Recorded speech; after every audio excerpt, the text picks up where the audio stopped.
Болды mu шундай мәлі ата әсәйге де айтты, болды, етті, олым тоқта деп. Болды. Etken saqlar болды. Бала айтам бит мына үйге обыск менен кирүүдөрү.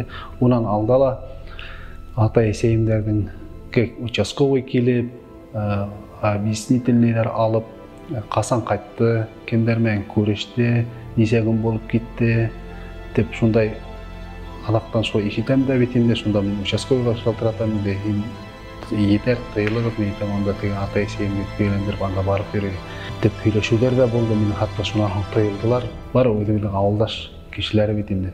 Бир кайтканда нейинде теги эмнедир ушул куштоо вакыйганын менен онан алдараак мен бир теги етеринде уже жүрөгү да ауыртты нейт бир атайым айткан мен экеин отуртуп сүйлөштүм да ата эсей теги менин үчүн жинхар кайгырмагыз, мен өзүмдүн жолумда айлаганмын. Мен аңлы рәвиштө эгер билем отуртуулары ыктимал, билем басуулары мен ошол жолдо айлагам.